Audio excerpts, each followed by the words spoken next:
So this is our last session. I want to thank you for coming and supporting this. Um, when we try new things, you never know how they're going to go over, but we are really pleased that you have stuck with us on this journey.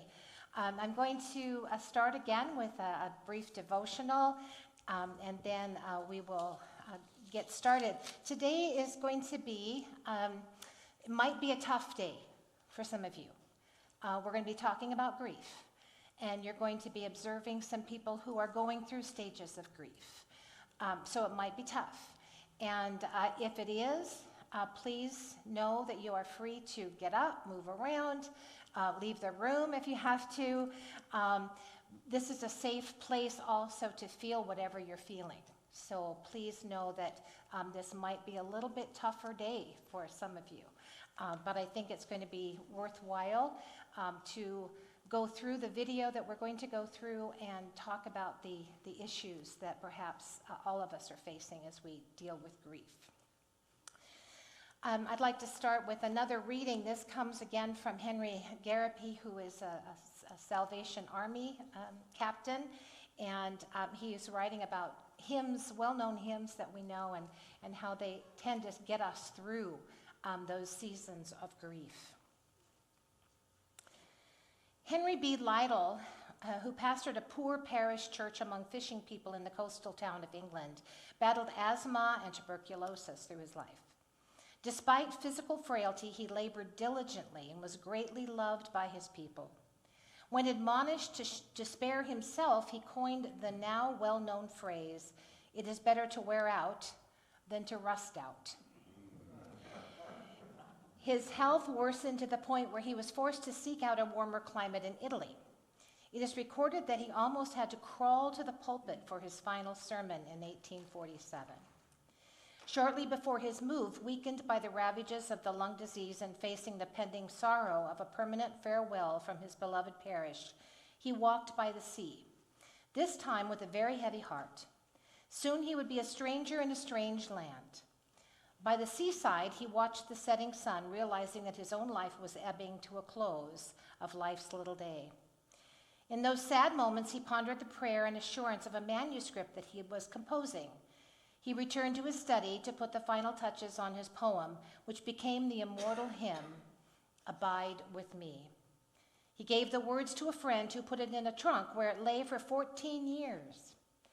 Lytle never made it to Italy, overtaken by death en route. The poem was based on the gospel account of Christ's appearance to the two gospels on the road to Emmaus, and their request, "Abide with us, for it is toward evening and the day is far spent."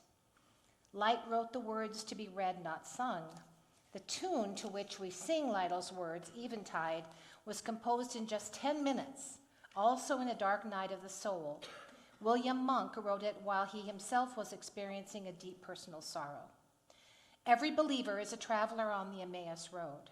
We travel that road as the disciples of old with our disappointments, our discouragements, and life's probing questions.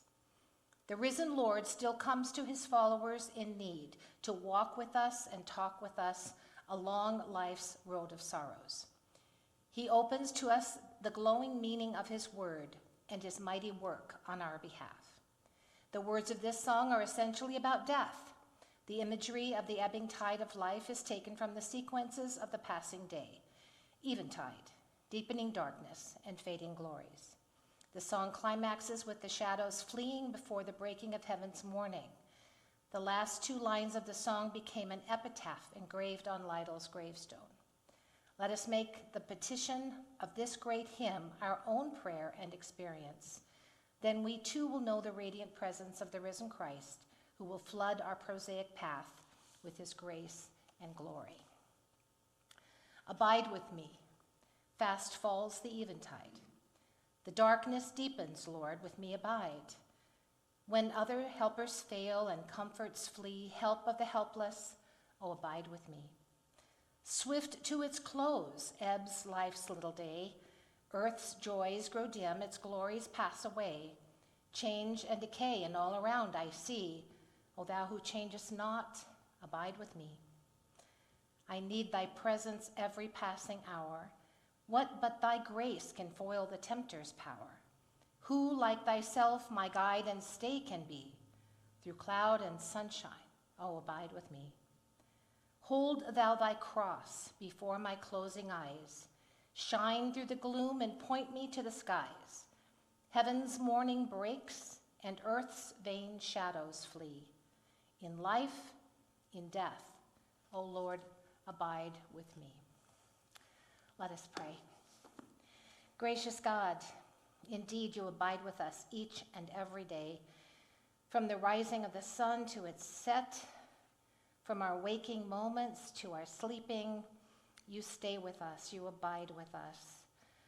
What grace it is that we experience in your presence.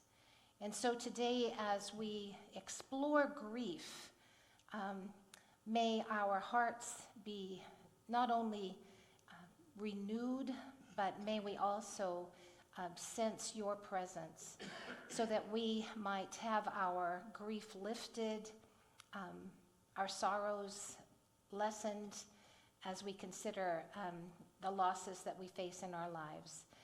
We know, Lord, that it is through you and you alone that we receive the comfort and the encouragement that we need. So we give this time to you, Lord, in Jesus' name. Amen. You're going to be watching a video for the greatest portion of this morning.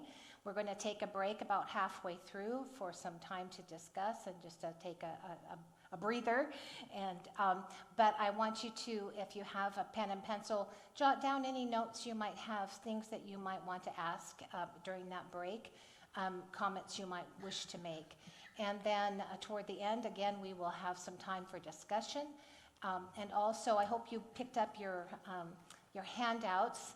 There is a handout that you can pick up on the way out that has the bibliography, some further reading that I promised you that's out there, as well as a brief survey, just 3 questions. It's always good to hear from you what went well, what you wish we have done differently, maybe some suggestions for the future. I would really appreciate you filling out that little 3-question survey and putting it in the basket also over there by the handouts. That will help us do a better job when we do this again. So now I would just invite you to listen as these social workers present 3 particular cases of grief, those who have lost loved ones.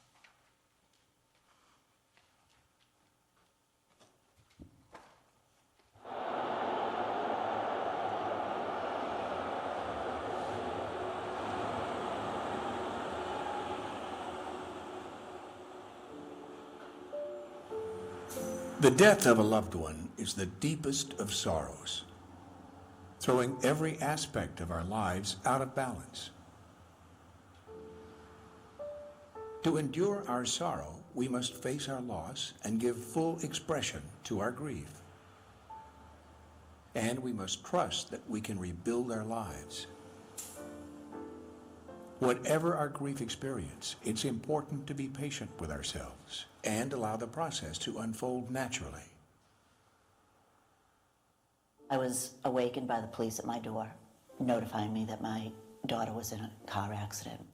Grabbed a picture of Nicole, and I said, "This is my daughter. Please tell me that that's not who you saw." I shut down. I was in a state of shock.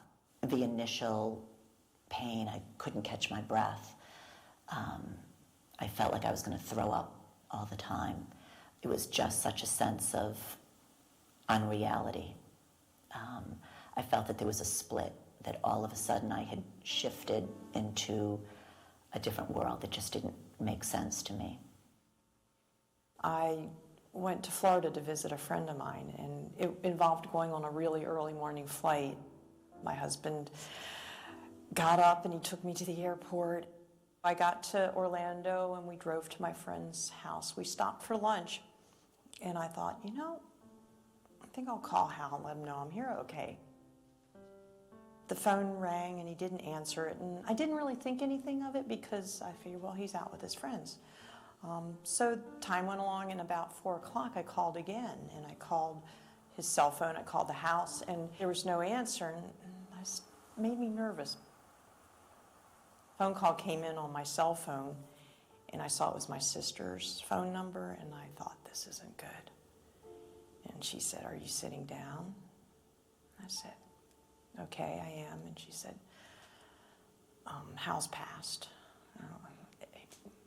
And I went, "No, this can't. It can't." He had a heart attack. He was at the computer, ironically planning a trip for us to take. My first husband passed away in 2003. He was 48 years old. He was an airline pilot, and we had been married for over 20 years. We had 4 kids, ranging in age from 12 to 18, and his death was very unexpected. He had suffered with depression for all the years that I knew him, so life with him was always very up and down. He picked a fight with me one evening and then committed suicide. My second husband, he was also widowed. We went up to go exploring around the Adirondacks in the Lake George area where Ralph had grown up for summers with his grandfather when he was a child, and he went hiking. Unfortunately, it was when we were having so much rain, and it was sort of a slippery thing, and he had to ford streams and all of that, and he must have had some sort of a cut on his leg because he acquired a parasitic infection. That infection, about 10 days after he got home, caused pericarditis, which is an inflammation of the sac around the heart. 2.5 to 3 weeks after he developed this infection, he died in his sleep. The grief of losing my husband suddenly and unexpectedly, I called it the La Brea tar pit, because it felt like I was going to go in there and never come out. And it was dark, and it was a tar pit. It was just, you get caught in it, and it's really hard to pull yourself out. It's having your heart ripped. If it's not ripped out, it's just so hurt.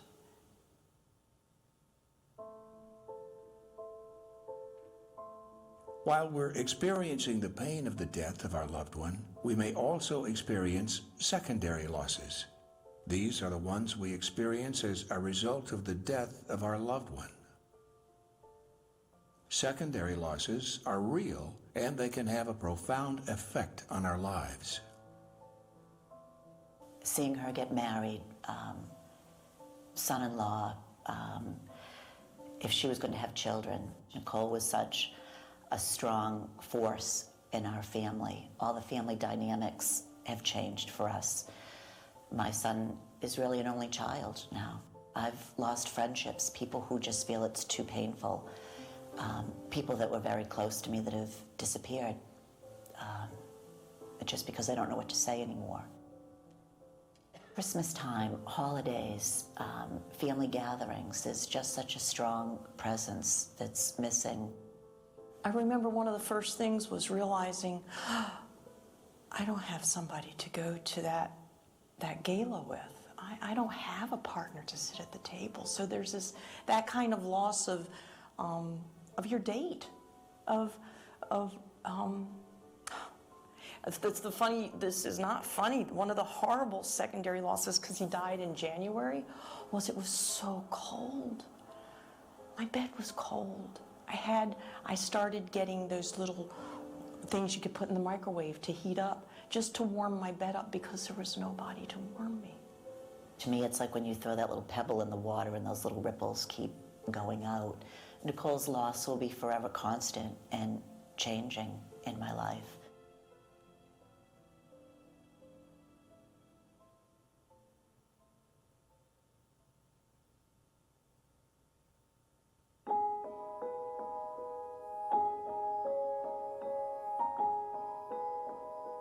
Grief is a natural response to loss.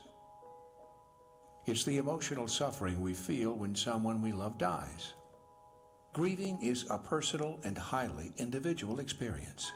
It's so unique to the individual. There is not a rule book. there is your way of responding to what's happening to you. Giving oneself permission that you might do it differently, you might experience it differently. Different supports might help. Your timing and your pacing may be quite different. Some people have a need to really talk about what happened and use a lot of words and have that dialogue. Other people, solitude and the refuge of nature or poetry or their pets or the garden is going to be the environment that supports them in healing. Our family has grieved in total different ways. At the beginning, when Nicole first died, I needed to surround myself with pictures of her.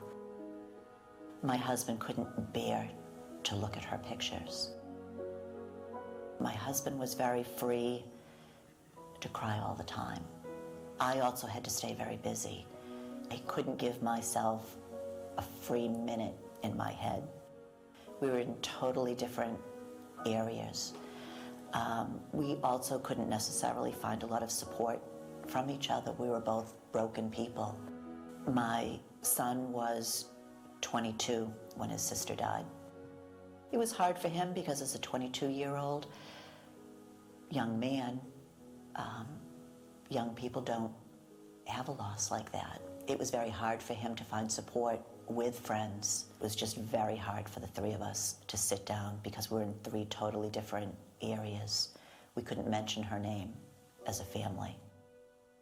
The classic ways that families get into trouble, so to speak, as they're grieving together, is that there are conflicting styles that suggest that people must be so different and must be so dissonant because of what appears to be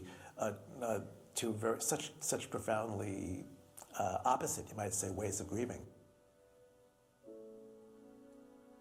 One end of the spectrum would be a very emotional, perhaps incapacitated griever as a result of the intense emotions. And the other end is the very thinking, action-oriented, problem-solving griever. But most of us are not classically extremely in one domain or the other. Most of us are somewhere along the continuum. However, we might find that within a family or within a couple, the styles just don't seem to match. The very emotional griever might feel weak and might feel that he or she is being judged for their quote-unquote weakness or emotional vulnerability. The more instrumental or action-oriented griever might be perceived as not caring, not grieving, didn't love the person who died because of how they seem to be functioning in the world. Whereas if you scratch the surface, the more instrumental or action-oriented griever might feel overwhelmed with the responsibility he or she is carrying to move forward in the family. The more emotional griever might feel the kind of shame or failure at being unable to be more effective in the world. If you can understand that the way you are grieving is the perfect way for you, then that takes a whole lot of pressure off, because you're not having to live up to somebody else's standard of how you're supposed to grieve. And you can give yourself the gift of just being with that. There are many factors that affect how a person grieves. Among these are our age, gender, personality, and culture, our value system, our past experience with loss, the support that's available, and our relationship to the person who died. Oftentimes when we're considering how a person is grieving, we're considering what we might call factors of the constellations in the context of their life. And so they impact people's response dramatically. If someone has had multiple deaths, an additional death will be quite different for the person that the death they're experiencing is the first one they've gone through. If people have been very dependent on certain people in their life who have died, that will bring up a lot. If a person's coping mechanism is to isolate, often in distress, we go to the coping mechanisms that are most familiar. They may not be the most effective at the time, but that person may tend towards isolation. How you grieve also depends upon your support systems, what your faith basis is. Some people find great resources in their faith. All of those things, I think, contribute to how you deal with your grief. Having addiction issues, I mean, all of these affect how people deal with their grief. There is no right way to grieve. There is only your way, and you must discover it for yourself. Grief is like a tunnel whose entrance is closed behind you, and the only way out is through.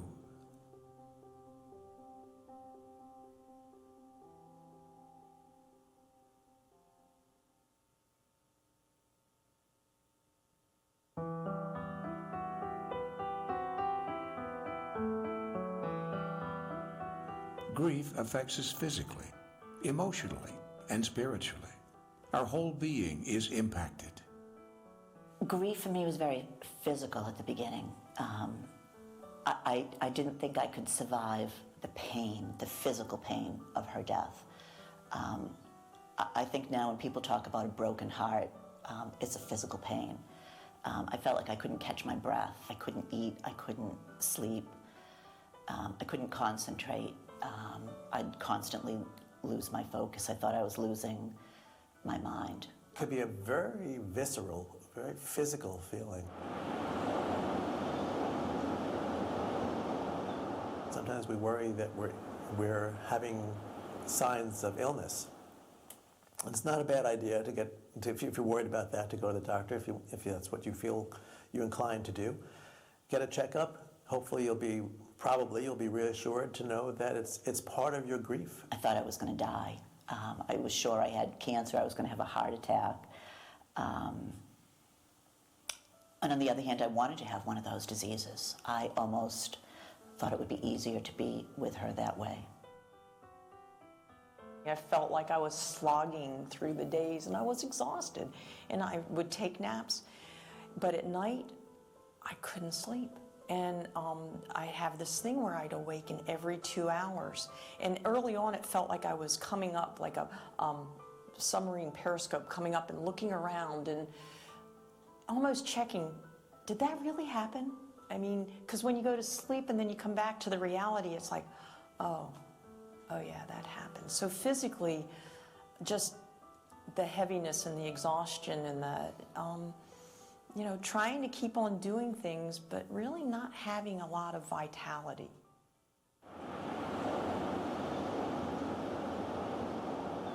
The emotional impact of the death of a loved one is overwhelming, and it can seem unmanageable.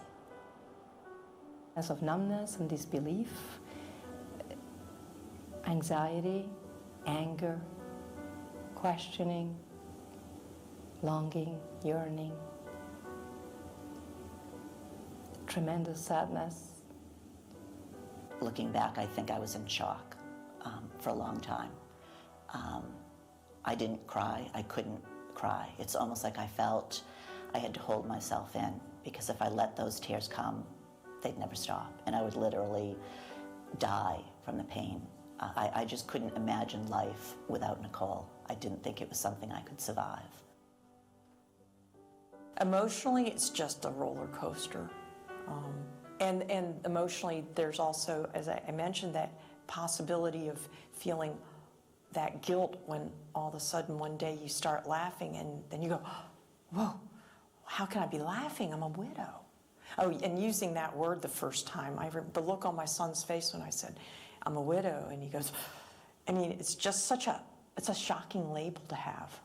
So, I mean, at least in the case of a sudden death. People have a low tolerance for frustration. The Coke machine takes their money and Coke doesn't come out, and they want to just, with that Coke machine. So sometimes people feel irritable, they feel short-tempered, they don't have patience.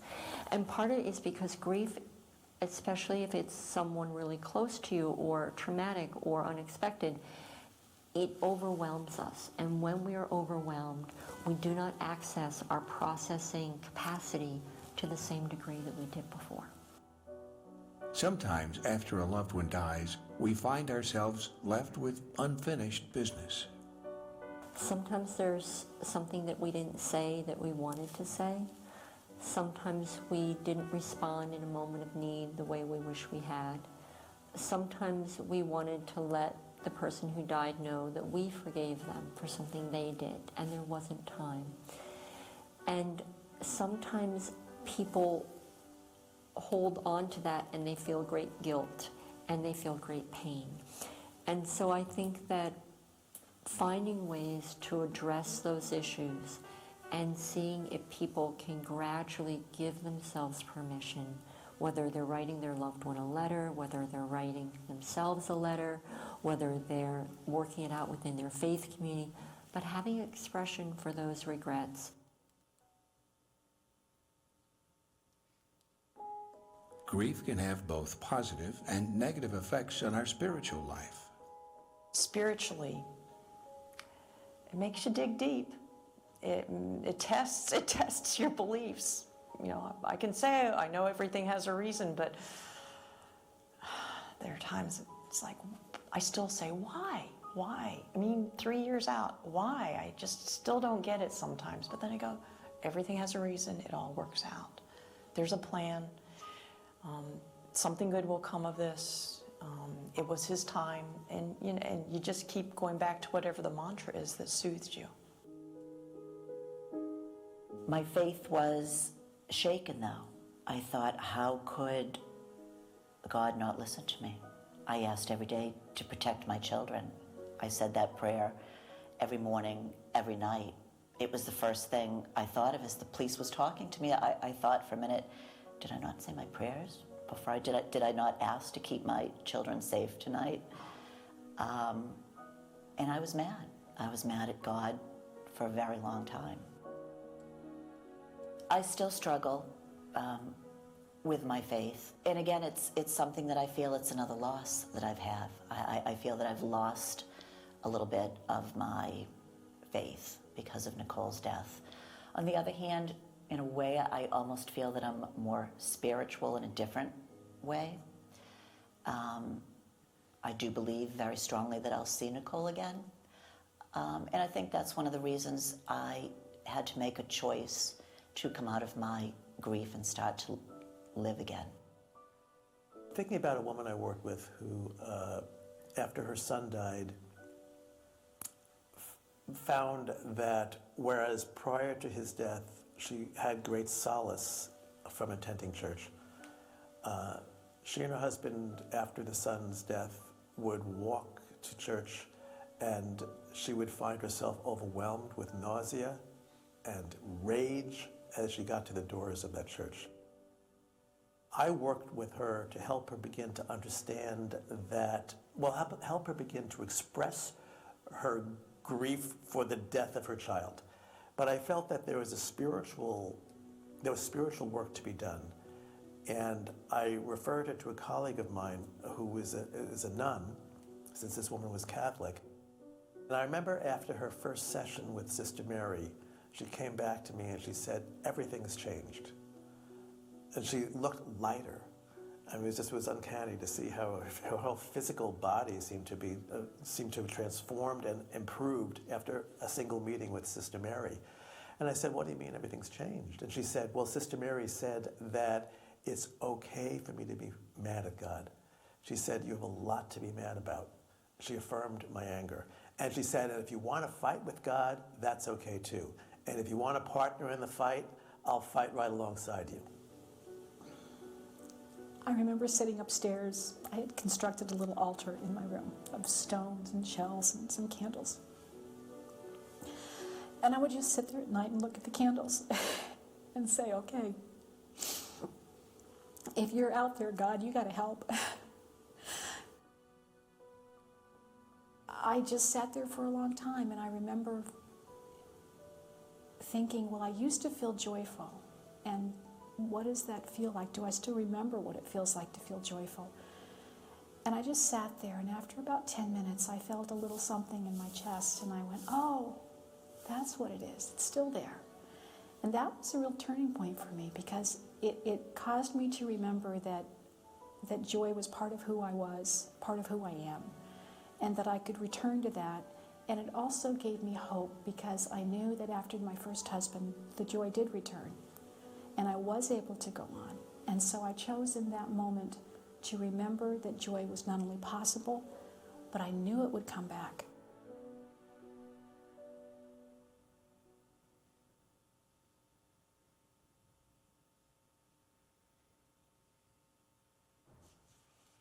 Tough, some of that, especially if you have experienced those same kind of feelings and grief.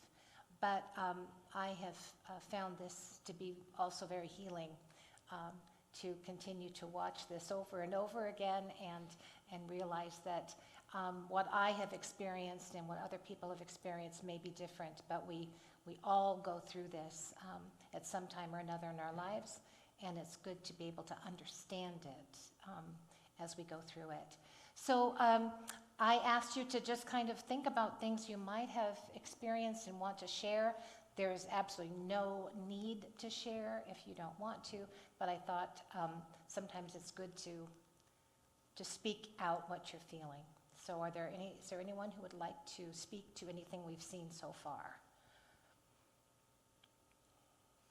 I'd like to say that Well, let me give you the mic because everybody wants to hear. I'd like to say that Right into the mic, yeah. There you they did not mention anything. It was a person. They did not go into anything with a loss of pregnancy or miscarriage or stillborn. They have hit me very hard. Adoptions that didn't come through. and I missed that in this. I've only experienced that and the loss of my father, which I never cried. He was he was someone that I didn't get along with very well through my childhood. But when I offered to I was asked to do the eulogy, I took all the memories and the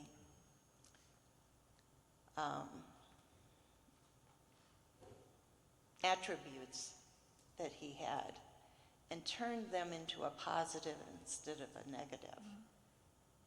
And that helped get me through the eulogy. Sure. Never cried. Of course. And dealing with the death of a child before the child is born, that's almost anticipatory grief. You've lost something you haven't even been able to experience that relationship. Yes.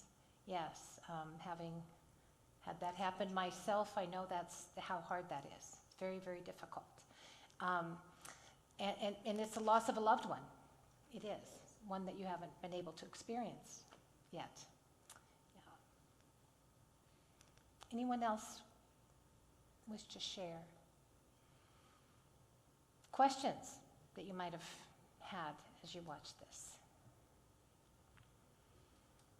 Okay, I'm going to give you a little bit of time just to stretch and breathe, and we'll be back in 10 minutes and we will finish up.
Did you sit hard on something?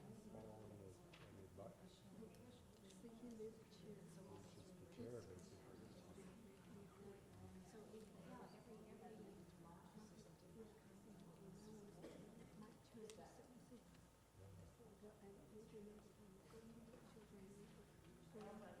Maybe you need to use my pillow with the hole in it. Well, I never did either until at one time a hot airplane seat did it.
So we'll go back. Whoop, there we go. So we're going to watch the second half of the film, and then we'll have another time to do a little debriefing at the end of that.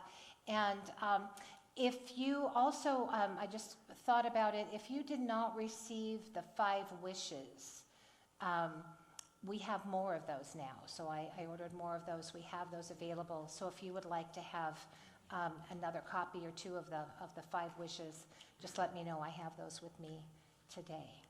All right, so let's do the second half.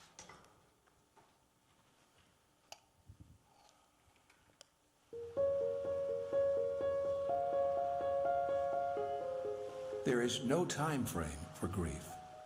The ebb and flow of grief is different for each person. It's important to realize that grief and its intensity will subside, and that most people will find it replaced with a sweet sadness that comes and goes.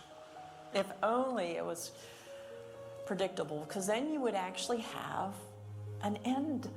You go, there's the finish line. I'm going to get there, and I'm going to be done, and I'm going to go on and be happy and not feel these pains again.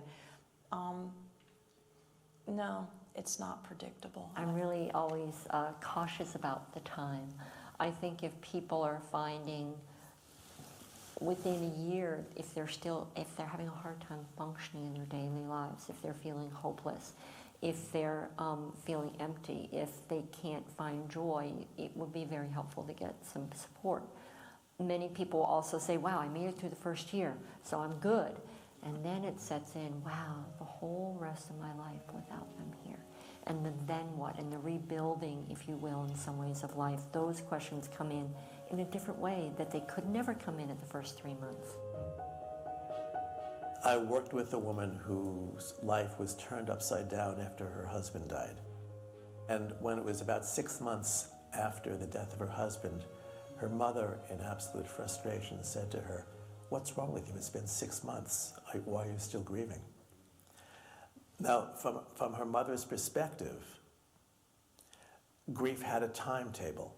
It had a place where it concludes, where it ends. And in her mind, for whatever reason, it was 6 months. And that statement to her daughter was devastating to her daughter, although it was not intended, I'm sure, by the mom to be that way. But it was a judgment. It was an expectation placed upon us. So whether it's 6 months and it should be done, or whether it's your 3-day bereavement leave is up, you're supposed to be done, or whether it's, or you've worked through the first anniversary and now you're done, I think that those are really deceptive kinds of interpretations of what grief looks like. I am 3¼ years into it, and see, I can still say it's a quarter year. It's not like, oh, it's been 3 years and some months. I know exactly how long it is, so I'm definitely still in it. But there really is something about the first year, about that every big occasion, every birthday. For me, with this kind of loss, the 3rd of every month was, I somewhat dreaded, because the 3rd, it was 2 months ago, it was 3 months ago. And so I think the worst grief for me was the first year, but the surprising thing is the second year still had lots of layers of grief. And I think it was really the 3rd year where I started to hit my stride at being single. One of the hardest things for me is people expecting me to be better, to be over it, to be back to normal. The grief of a child, it'll be with me until I take my last breath. The pain of losing Nicole. Yes, I can get through my days. I'm living life. I'm a productive person. But I think grief does last forever. The intensity of my grief certainly is not the same. That intense physical pain is not with me anymore. I will grieve and mourn Nicole every day of my life. And I think that's hard for people to understand. The outside world is saying, would you hurry up? And will you be better? And maybe even be your old self. Because we are like mirrors for each other. And so when someone is grieving, oftentimes people are impatient with them, not just out of impatience, but because it's uncomfortable for the observer. Because the observer sees, that could happen to me. We are all storytellers. We like to tell a story of our lives. And it has a beginning, a middle, and an end. And it has a sequence of events. And it has protagonists and experiences and adventures. And we make meaning of our life through this storytelling. And what happens with the loss of someone very important in our life is that that loss breaks that line, that storyline. And it makes it nonsensical. Suddenly the sequence of events is broken and interrupted. And we find ourselves struggling to make new meaning. And that can take a long while.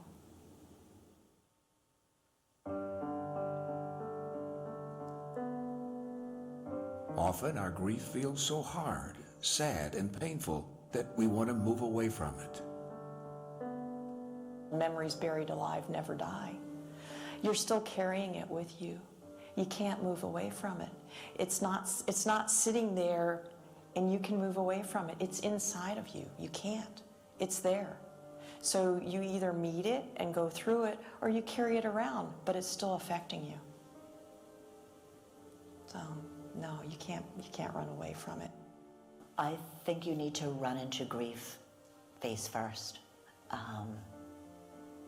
For me, I tried to run. I couldn't outrun it. You have to face it. I just needed to sit and almost feel that. You can't run from it. Running from grief for me was, I could tell, was going to be very unhealthy. And I still have to force myself sometimes not to run a little bit. If you don't allow yourself to be in the midst of where you already are, then you can't move beyond it. I think acceptance is the first stage of healing, no matter where you are and what you're dealing with in your life. It doesn't necessarily mean you want to stay there, especially with grief. You don't want to stay there, but that's where you are. So you might as well accept it. Most people do not come out of a loss with their whole vibrant self unless they process what has happened. And so stepping towards the grief, making space for the grief, attending to the grief, sitting with the grief, having dialogues with our inside, with others, doing activities, grappling with it, is how we digest it.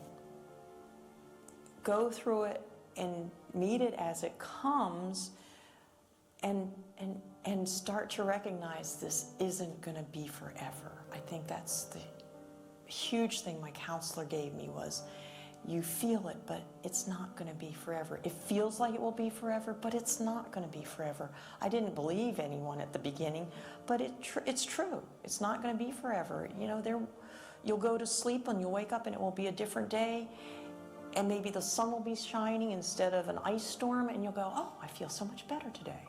Something will shift it so that the grief isn't front and center.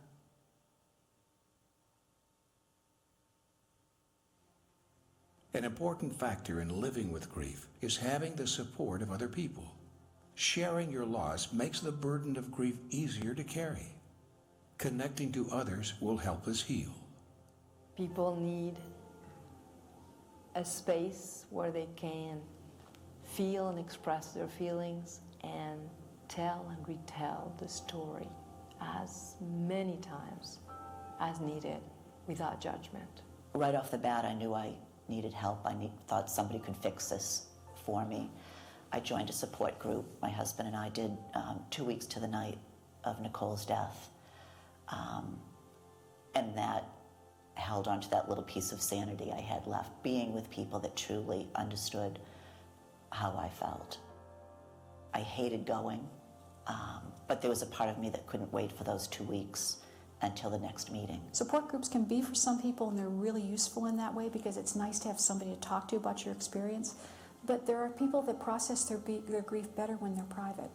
And they may do their own little support group by writing and journaling, or some people may just have one person that they talk to, and that's their own little personal support group, because they're not for everyone. I read every book I could on grief. Some were helpful, some weren't, but if it was a sentence from one book, a paragraph from another book, I jotted those down to get me through. I took a little bit of all the advice I could get. I also saw a therapist. I just sought out help in many different directions because I just knew I could not do this on my own. There are many bereavement support resources that can be found online, as well as online support groups, chat groups, and forums that can help us connect with others.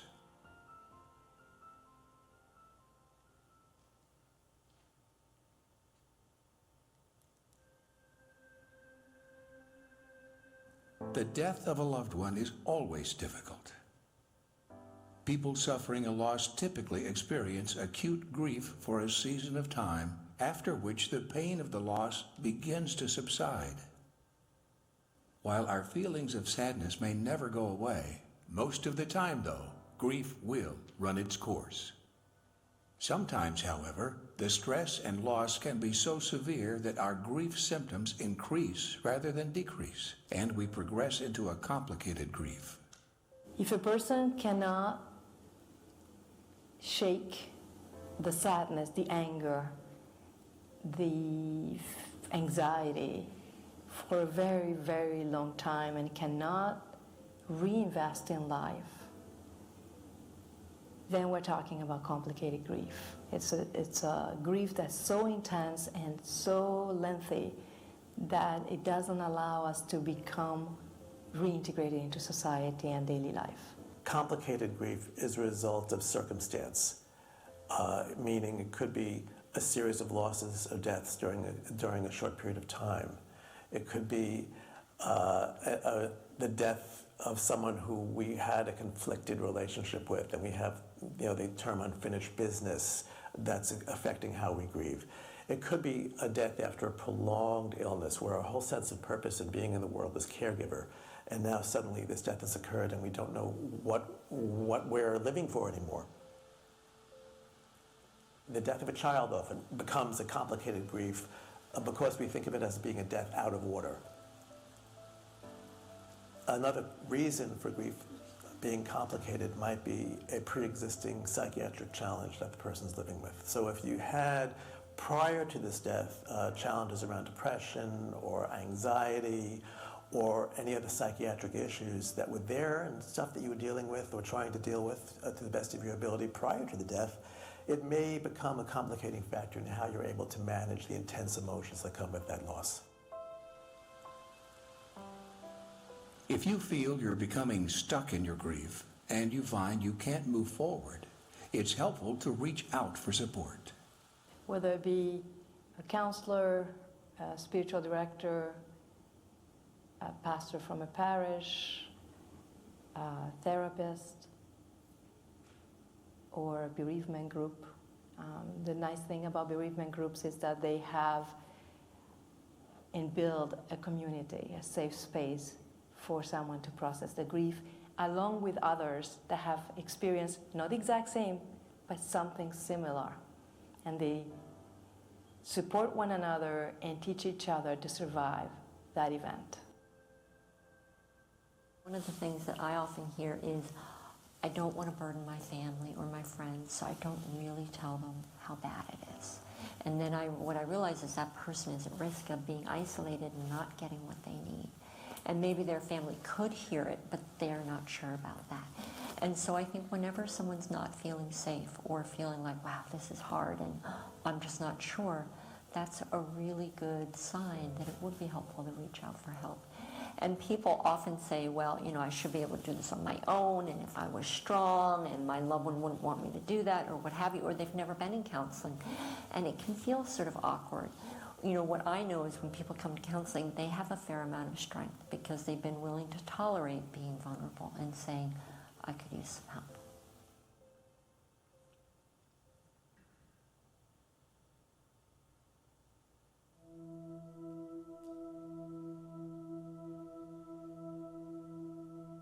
Grief can often feel like depression. While grief and depression have similar symptoms, they're not the same. Oftentimes when we're thinking about depression and grief, grief has a tendency to come and go, to ebb and flow. Depression often is constant. It doesn't mean that people don't get relief from it now and then, but when they're depressed, sort of everything can go dark or can go dim or can go thick and heavy or be hard to shift. Grief is a reaction to an event. It's your body responding with all of its different resources, trying to make sense of something that just happened. And since there is no way to do that, you sort of slide into a place of not understanding and not being able to cope. And that's the grief experience. Depression is when you don't allow yourself to feel the feelings, when you've cut yourself off from the experience of allowing those emotions to move through you. I really questioned whether or not I was depressed, and I went to the doctor. I didn't want to sleep all the time. Sometimes I wasn't sleeping enough. And I was getting up and I was going about my life. Many years ago, I was given antidepressants for depression, and actually it was after my parents' death. That was that you just didn't want to do things. You didn't want to participate in life. You felt completely overwhelmed, and that black cloud that people talk about with depression. Grief is just, it slows you down and it hurts and there's pain, but you can go about your life. If you are worried that you may be suffering from depression, seek out help from a professional who can help you decipher whether you are experiencing grief or depression.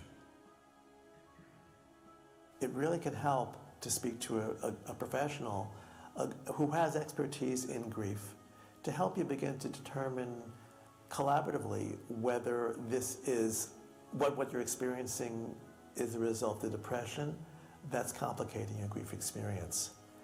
And I think it really takes some fine-tuning, careful assessment to determine whether depression is a part of the picture. Certainly if people are feeling that they might want to harm themselves, or it wouldn't be a bad thing if the bus hit them, they're having suicidal ideation and they really need to go immediately to get help.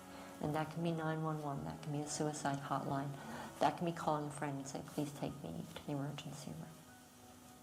Doesn't mean there's anything wrong with you if you become depressed after a period of grieving. It just means that you're in your own space. And that's why we have people to talk to, people to help us move through where we are.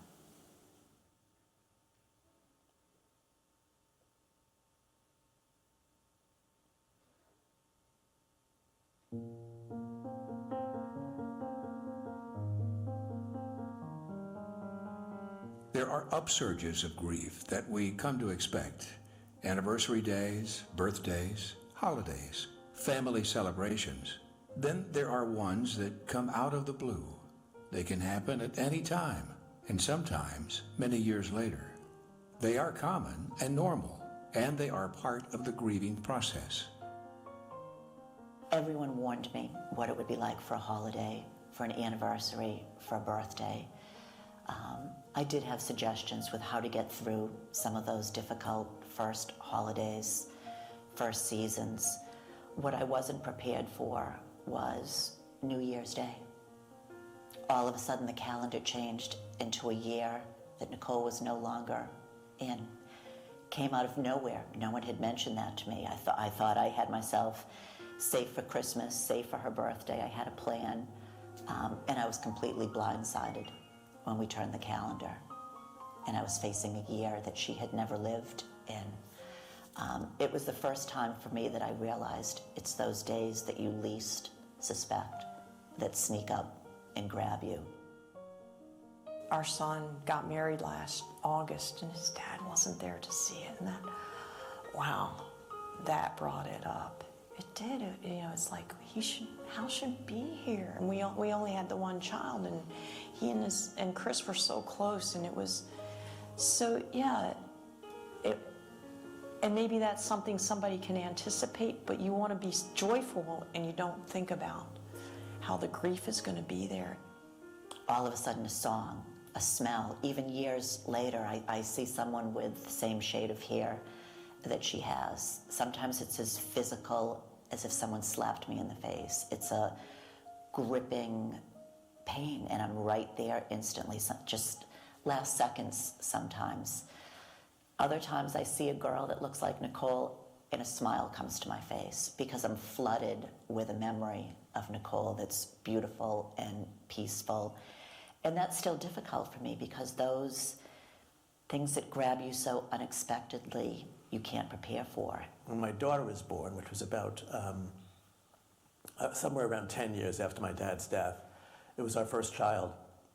And I was not thinking about Dad, but I think I was feeling the absence of my father unconsciously. I remember my wife needed me to go back to our apartment in New York City where we were living at the time, and she needed me to pick up something and bring it back to her in the hospital. And I remember walking into our apartment just feeling on top of the world.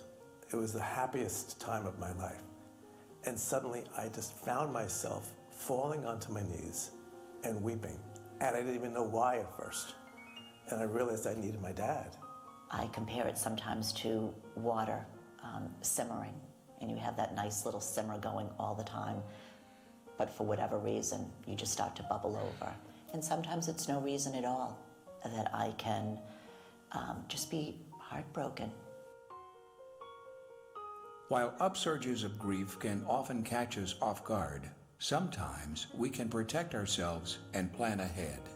I always take my own car if I'm going someplace, whether it's a family party or a get-together, because I know sometimes I just need to escape. People know sometimes they'll see me and all of a sudden I'm gone with no goodbyes because I just have to leave. That's how I've protected myself. Always light a candle for Nicole. So if I'm someplace on a holiday or it's her birthday, it's fine to light a candle, and everyone knows that candle is there to honor Nicole. And I've found for me that it's much easier if I present that instead of wondering, what will they do? How will Nicole be addressed? I address Nicole first. Image I like to use is a spiral staircase of grief. When we're doing an ascent through a spiral staircase, we find ourselves in the exact same spot at times, but we're not at the same height. So the perspective is different, and the same thing happens with grief. We can see the loss from a different point of view, from a different place. A memory that was very painful at the beginning might become bittersweet, and eventually might become that new way of relating to that person lost. An example I can give from my personal experience is I lost my grandmother when I was 17. And one of the things that she did is she taught me how to pick tomatoes. So my husband plants the tomatoes, but I pick them. And every time I pick tomatoes, it's a connection to my grandmother. So it had been my way of celebrating her life and the gift of our relationship. And in a way, it's a new ritual. It's not just picking tomatoes, but picking tomatoes with my grandmother.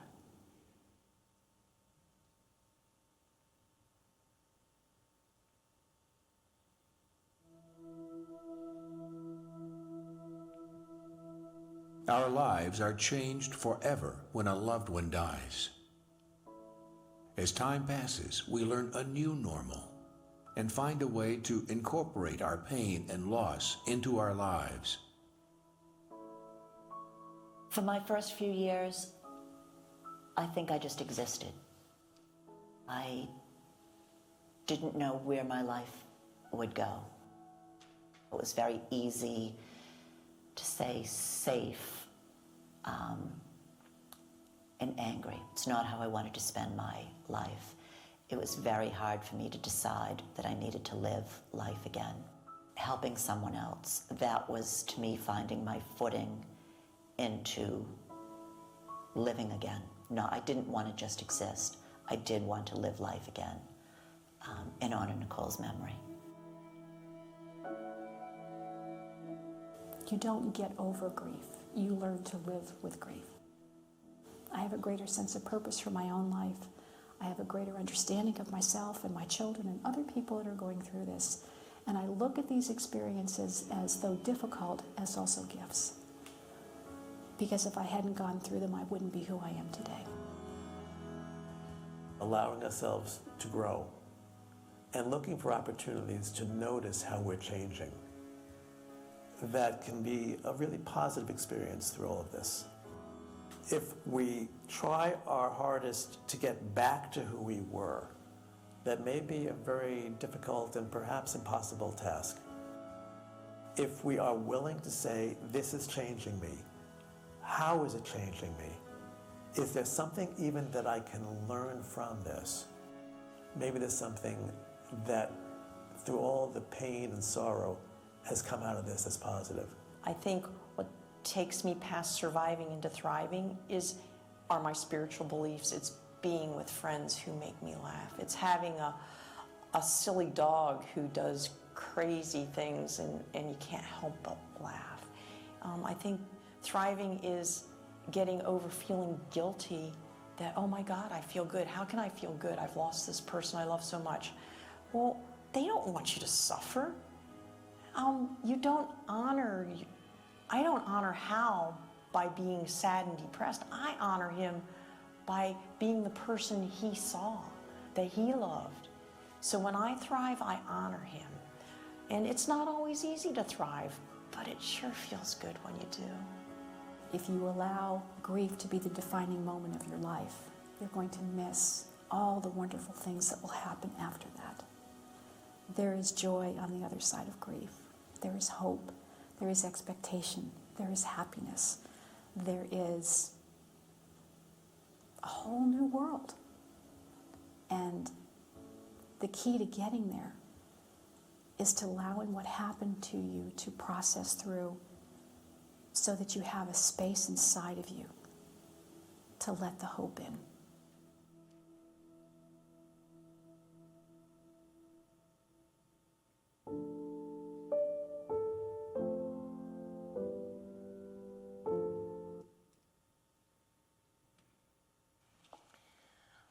I hope you found that helpful, and I loved the way it ended because it reminds us that grief is part of our life. It's the in some ways it's the cleansing of our souls as we process what we were experiencing, and on the other side of it, of course, is hope and joy. And that we don't do it alone. We all are on that road together, ups and downs, but Christ and the Holy Spirit are always with us. So we have that assurance. Are there any questions or any comments you'd like to make before we move forward about the film? All right. I did include a slide on the Elizabeth Kubler-Ross model of stages of grief.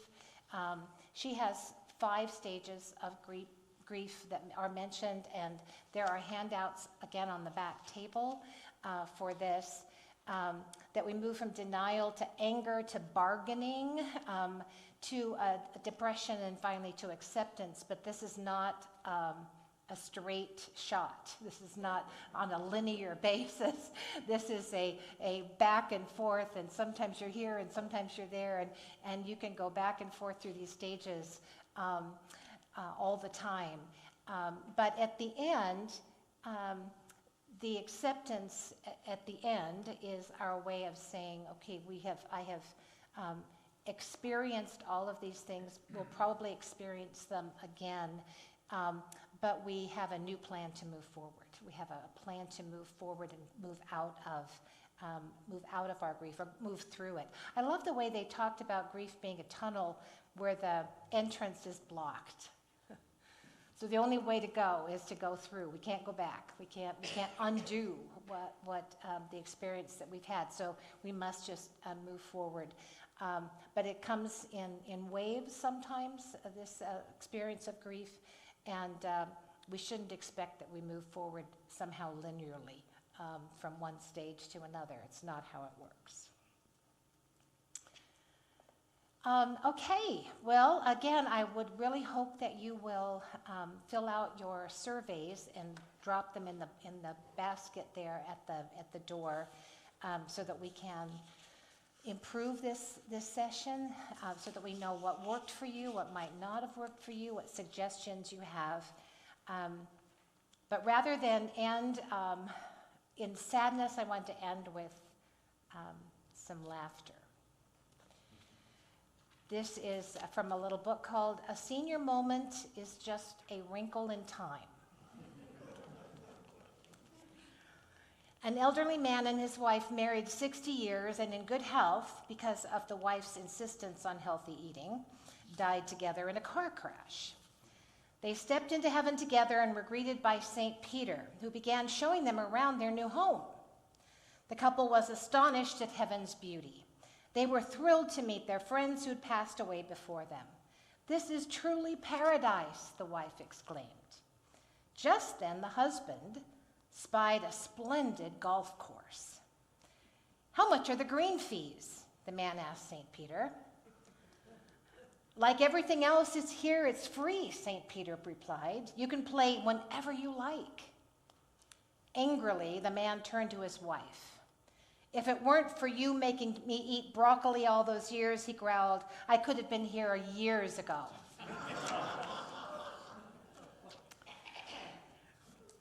And this little prayer: "Bless me, Lord. O Lord, where have the seasons gone?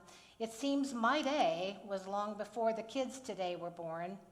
I'm thankful I can rise from bed, but every bone aches, groans, and creaks, and things that I know how to use I buy in stores that sell antiques. Of course, I know that youth, that season in the sun, was never meant to last, but bless me, Lord, I sure do wish it hadn't gone so fast." Let's pray. The Lord be with you. Gracious God, thank you for joy and laughter. Thank you for hope. Thank you for also loving enough to experience grief in our lives, to having relationships that mean so much to us, that give us so much, that we mourn their loss. And so we thank you, Lord, for the grief. And we ask you, Lord, to walk with us through it. As you walk with us each and every day, Lord, may we turn to you, trust in you, lean on you. And in all these things, Lord, we give you the glory. Amen. I do want to mention we do have a grief support group. In fact, it's meeting right now. It meets at the same time on Wednesdays. And so if you are interested in that, please go to the website, learn more about the grief support groups that we do offer here at Resurrection. And now I just invite you to go in peace, but don't go without filling out that little survey and leaving it in the basket. God bless you all.